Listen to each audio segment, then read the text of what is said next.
Hi friends, I am here again with a new video. George S Patton was a general in the US Army who commanded in the World War II.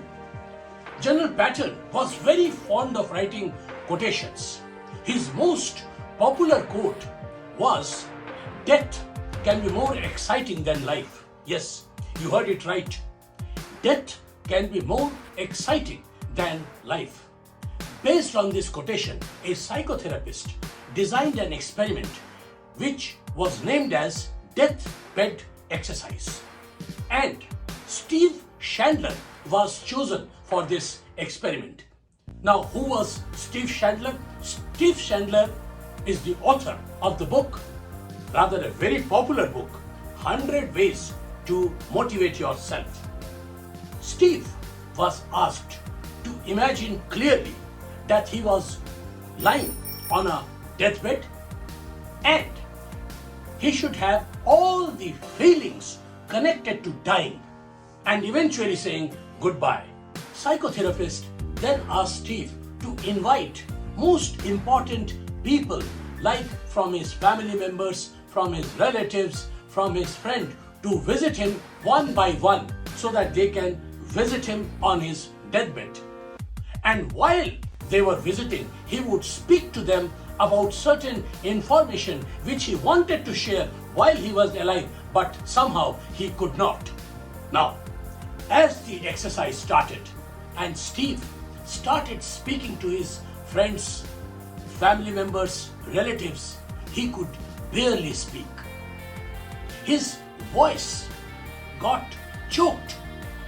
His eyes were wet. Steve experienced the sense of loss. He experienced the sense of love. He experienced the sense of attachment. Such a thing he never experienced in his lifetime. During this difficult exercise, Steve realized that how much he had left out in his life. At the end of the exercise, Steve was an emotional mess. But when those emotions cleared, a wonderful thing happened. He understood for the first time what George Patton meant with his quotation that death can be more exciting than life. From that day on, he vowed not to leave anything to chance. He wanted to live as if he could die any moment. In Mahabharata, when Yaksha asked Yudhishthira, "What is the most surprising phenomenon in this world?" Yudhishthira replied that the most surprising phenomenon in the world was that man sees death every moment, yet he acts as though he is immortal. He is deathless. Man clings to everything throughout his life. He pretends that he would never encounter death.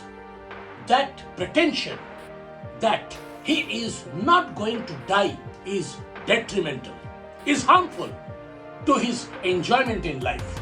Yes, without being conscious of death, you cannot be fully aware of what life is.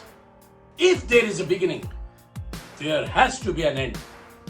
Think of a basketball player who pretends there was no end to the game he was playing. Think of it. Can he continue to play with full zeal, same spirit and enthusiasm? He cannot.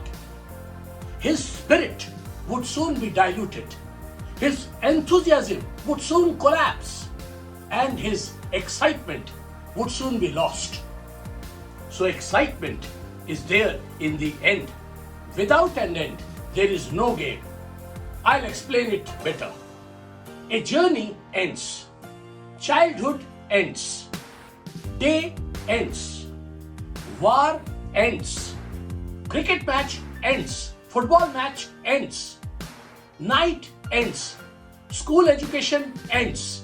Once you get married, your bachelorhood ends. Everything ends that starts. So it is the end that excites us more than the beginning. Yet, we all keep pretending that the game of life will continue till eternity. Action point. Death is coming to all of us, whether we like it or not. If by mistake you think that you will live forever, you will keep putting off many things, many important things, thinking that you have unlimited time to do it. That is, you defer it for next time. Take action. Don't keep anything pending. Create a bizarre urgency to fulfill everything at a jet pace, so that when you leave this world, you leave with an indelible impression. And it must evince, it must show the difference you created while you were alive. Thank you for your patient listening. Meet you next time. Till then, bye.